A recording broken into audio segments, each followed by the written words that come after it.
Mesdames, Mesdemoiselles, Messieurs, bonsoir. Ravi de vous retrouver encore une fois. J'étais très heureux de lire les commentaires. Les gens ont vraiment apprécié cette nouvelle fenêtre que je viens d'ouvrir sur ma page officielle sur YouTube.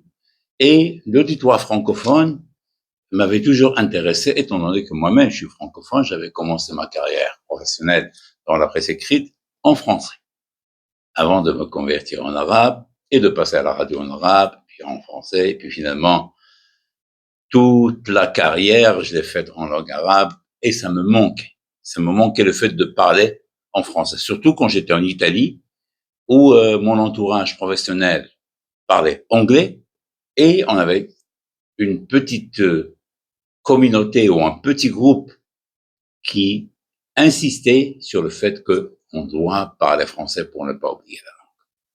Aux Pays-Bas, pareil. Quand j'étais dans le pays du Golfe, ou en Égypte, il n'y avait pas beaucoup de possibilités de parler en français, mais les peu de personnes que je pouvais rencontrer dans ma carrière professionnelle, on ne ratait pas l'occasion de perfectionner cette langue. Parce que les langues, quelles qu'elles soient, moi actuellement je parle 5 langues, si on ne les parle pas, on finit par les oublier. Mais chasser le naturel, il revient au galop. Me voilà, ce soir encore, en train de vous parler en français. Le sujet ce soir, c'est un sujet qui préoccupe tous les Marocains, les supporters. Et il concerne Walid Regragui. Doit-il partir ou doit-il rester? Est-ce que c'est dans notre intérêt qu'on change d'entraîneur à 5 mois de la Coupe d'Afrique des Nations, ou le changement est salutaire et c'est ce qu'on appelle généralement le déclic qu'il provoque grâce au choc psychologique? Là, si vous me posez la question, je vous dirais que ce n'est pas dans mes compétences de dire doit-il partir ou doit-il rester? Et les gens vont pouvoir poser la question, qu'est-ce que vous faites là si vous ne donnez pas votre point de vue? Je tiens à expliquer et à rappeler que mon rôle est un rôle d'observateur. Je suis un homme de médias, je suis un journaliste. Je vois le comportement d'une équipe, le comportement d'un entraîneur, ses performances, son parcours.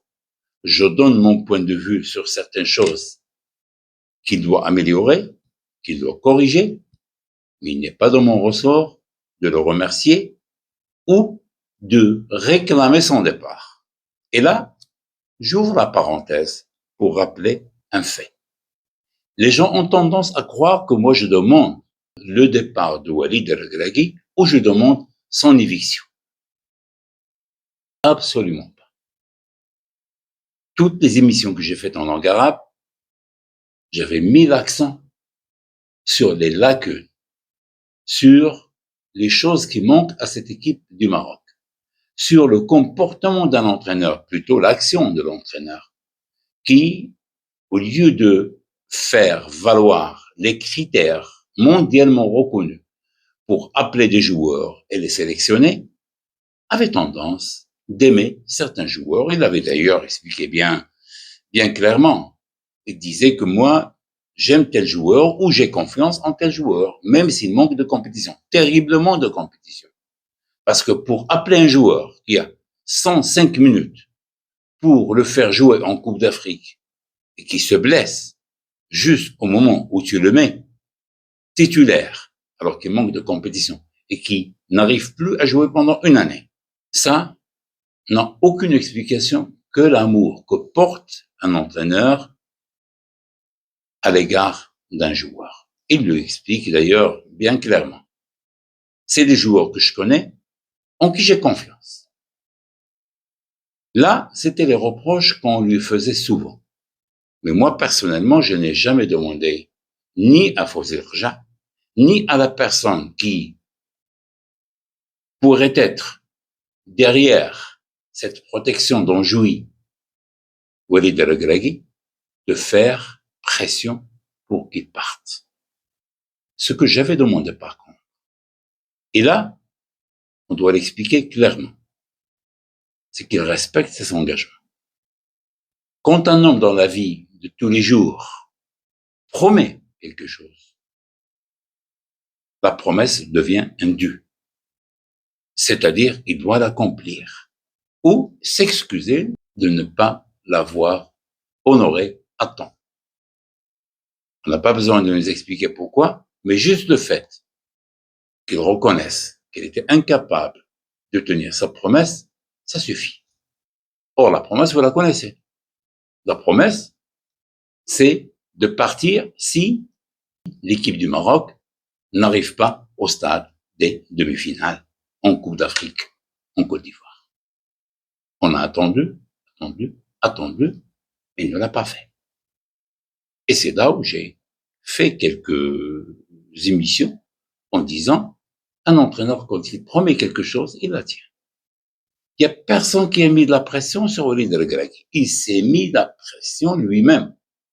Euphorique, après la Coupe du Monde, il choisissait n'importe quelle occasion d'être en interview, à la télé, dans une table ronde, pour dire que, après la performance du Qatar, si aujourd'hui, on n'arrive pas en demi-finale à la CAN de Côte d'Ivoire, je partirai et je laisserai la place à quelqu'un d'autre pour apporter des sons nouveaux à cette équipe du Maroc.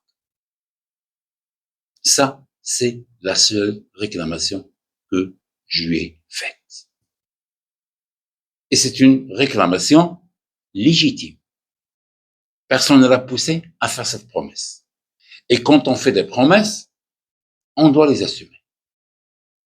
Si vous me posez la question aujourd'hui, doit-il partir ou pas, je vous dirai que ce n'est pas de mon ressort, que cette décision ne m'incombe pas, et que c'est à Fawzi El-Kherja de le faire. Certaines voix vont s'élever pour dire « Ah, attention, on n'a pas le temps ». Je vous rappelle quand même que Walid Regragui a été nommé 3 mois avant la Coupe du Monde. Et il est arrivé 3 mois avant la Coupe du Monde, alors que lorsqu'on avait posé la question à Fawzi El-Kherja, pourquoi vous n'avez pas limogé Wahid Khalilzich après l'élimination en Coupe d'Afrique, sa réponse était claire. On a devant nous 53 jours avant de jouer le match contre le RDC. Je m'excuse, la dernière fois, j'ai dit le RCD. Alors, lorsqu'il a nommé Walid Regragui, il y a eu bien un communiqué de la fédération en bonne et due forme, où la fédération demande la nomination de Walid et le maintien de Vahi comme entraîneur. C'était le 10 juillet 2022. Le 30 juillet, on présente Walid Regragui. En 3 semaines, tout a été fait. Donc, rien ne me surprend. Aujourd'hui, si la fédération prend une décision, s'il décide de le changer, c'est à la fédération d'assumer la responsabilité. S'il décide de le garder, elle assumera la responsabilité le jour J, c'est-à-dire pendant la Coupe d'Afrique ou après la Coupe d'Afrique. Ça dépend de l'issue qu'aura cette Coupe d'Afrique. Serons-nous champions ou serons-nous éliminés? Donc, parler de la décision de le maintenir ou de se séparer de lui n'est pas de mon ressort. Moi, j'expose la situation. J'attire l'attention sur certaines lacunes, sur certaines phases du jeu qui sont à revoir, sur le choix de certains joueurs, sur le poids de mesure quand il s'agit de choix de joueurs, sur la forme des joueurs le jour où on les appelle. Parce que pas mal de voix s'élèvent. Pourquoi tel n'est pas là? On ramène tel, il est mieux. Rien qu'avec un dribble, rien qu'avec une pichenette, rien qu'avec un centre, on arrive à régler les problèmes offensifs de l'équipe du Maroc. Or, le football moderne, on l'a bien vu. Ceux qui durent dans le temps, ce sont des joueurs performants. Et vous avez le meilleur exemple, Achraf Hakimi. Achraf Hakimi n'a cessé de progresser. Il est passé de 40 millions quand il a été transféré du Real vers l'Inter à 60 millions. Aujourd'hui, il dépasse les 80 millions. Il s'approche du club des 100. On est des stars, des vrais stars. On ne peut pas les comparer avec un joueur qui coûte 50 millions et qu'en l'espace de 5 ans est descendu sous les 5 millions. Beaucoup de voix s'élèvent et demandent le retour de certains cadres de l'équipe du Maroc. Le retour des cadres doit être synonyme à une performance, un état de forme extraordinaire qui va apporter un plus à l'équipe du Maroc. Et c'est pour cela qu'on a souvent reproché à Walid El-Regragui le fait de ne pas s'occuper de ces jeunes talents qui ont la capacité de pouvoir percer. Un Achraf Hakimi est un exemple concret. Le jour quand il a eu sa chance avec Zinedine Zidane, il lui a tendu une perche et l'a tenue. À 19 ans, il a joué son premier match en Champions League. Et il a persévéré. Et il a eu la possibilité de marquer des buts aussi avec Real Madrid. Et le fait de le céder au Borussia Dortmund a beaucoup influé sur la personnalité de Hakimi. Il l'a transcendé en réalité. Puis son passage en Italie, il l'a acquéri. Maintenant, au Paris Saint-Germain, il devient un meneur. Et c'est ce genre de joueur dont on a besoin. On doit les aider. L'amour qu'on prétend donner aux joueurs ne doit pas se transformer en émotion pour le protéger contre lui-même. On ne rend pas service à ce joueur. L'amour, tu peux le donner à un joueur lorsque tu sens qu'il a les qualités pour voler de ses propres ailes. Et ça, c'est une qualité qu'il faudrait encourager. On ne peut pas appeler un joueur un match et le faire disparaître 3 matchs, 4 matchs, et de l'oublier. Il passe aux oubliettes. Beaucoup de joueurs qu'on croyait capables de pouvoir tenir un poste de titulaire assez souvent ont été oubliés. Je vous donne un seul exemple. Il est intolérable qu'en 2025, on voit un joueur comme Belal Khanous, qui était en Coupe du Monde 2022, qui a joué le match de classement, en qui on a eu confiance, n'arrive pas à être une pièce clé dans le milieu de terrain de l'équipe du Maroc. On retrouve toujours les mêmes. Un Mrabetlan, un Ounahi, qu'il soit en forme ou pas en forme, il est toujours là. Et puis on n'arrive plus à composer cette équipe du Maroc au milieu. Donc souvent, on change de joueur. Soit on fait jouer Ben Srir au milieu, soit on demande à Diaz de jouer au milieu de terrain. Lorsque Hakim Ziyech était là, on demande à Saibari de jouer. Des fois, on rappelle et on se rappelle qu'on a un Bilal Khanous, on le pousse. Il n'y a pas eu de régularité dans la pensée de Walid El-Regragui. Et c'est le reproche qu'on lui fait. C'est-à-dire, il a des atouts majeurs. Il y a des joueurs qui montent. Soit on se dit, je dois les mettre dans le bain. Ils doivent être performants et ils vont aller plus loin parce que j'ai le temps. Je n'ai pas d'échéance qui me bloque, qui me fait pression.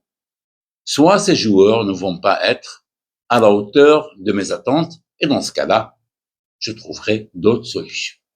La vision n'est pas claire et c'est ce qu'on lui reproche.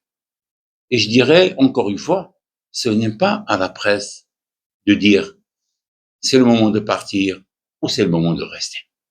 Il y a ceux qui lui demandent des comptes, qui l'ont investi de pouvoir. Et quand on investit de pouvoir un entraîneur, on attend des résultats.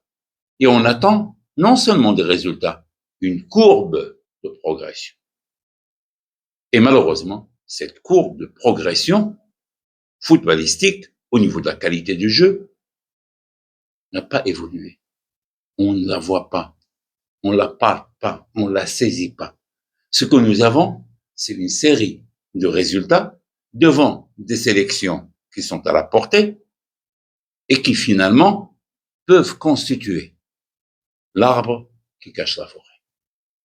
Tout ce qui brille n'est pas de l'or. Rappelez-vous de ça. C'est pas parce qu'on est ébloui par un 4-0, par un 5-0, par un 7-0 qu'on se dit on est arrivé. Rappelez-vous le match contre l'Algérie avec Eric Gareth, 4-0 à Marrakech. Qu'est-ce qui s'est passé ensuite? Le Maroc a été éliminé pour la première fois en phase finale de Coupe d'Afrique après le deuxième match. On avait perdu toute chance. On a perdu les 2 premiers matchs. Et ça ne s'est jamais passé dans l'histoire de la participation marocaine en Coupe d'Afrique, avant que Eric Garrett n'arrive. On a chanté, on a dansé, même des ministres étaient là à Marrakech, ils étaient vus. Ils croyaient qu'on a gagné la Coupe du Monde. Ils ont oublié les ABC du football, c'est-à-dire les aléas du football. Un petit détail pourrait changer le cours du match. Et il n'y a pas une équipe qui reste éternellement dans le temps performante. Il y a toujours des moments où il y a une baisse de forme, un manque de réussite, un passage à vide. Mais sur la durée, on juge la performance d'une équipe ou d'un club par sa régularité. Et là, quand on voit l'équipe du Maroc, il y a eu la Coupe du Monde, il y a eu une phase où on n'avait pas compris ce qu'on fait, il y a eu la Coupe d'Afrique, on est parti comme des favoris hors du commun, il y a eu le choc, et puis on a pataugé. Tous ces matchs qu'on a eus, la série des 12 victoires consécutives, ne doit pas nous faire oublier les souffrances qu'on a eues devant des petites équipes. Le match contre la Mauritanie, le match contre Burkina Faso, le match qu'on a eu devant le Niger, le dernier match contre le Bénin, et d'autres. On me dira que la souffrance fait partie du football et que il faut bien souffrir pour y arriver. Mais il y a souffrance et souffrance. Quand on voit un style de jeu convaincant, ça nous rassure. Et lorsqu'on demande la bonne prestation t'assure, avec le temps, la continuité et te donne des opportunités pour pouvoir mieux peaufiner ton jeu, mieux perfectionner les actions que tu construis pendant le match. Ça donne la possibilité de revenir à la charge assez souvent. Nous, malheureusement, on ne voit pas des séquences qui se répètent pendant la partie. On dirait que on a des séquences qui sont coupées, mais il n'y a pas de fil conducteur. Il n'y a pas une ligne de conduite. Ce sont des séquences qui sont, selon moi, le fruit soit d'une inspiration d'un joueur, comme la talonnade de Diaz vers Mazraoui, il y a 3 mois, comme le retourné de Ayoub El-Kabi lors du dernier match contre le Bénin, et des exemples qui sont pratiquement sur la même ligne. Le fait de garder Walid El-Regragui aujourd'hui implique des devoirs. Et le fait de prendre la décision de le limoger implique des responsabilités. Seule la Coupe d'Afrique va déterminer qui a eu raison.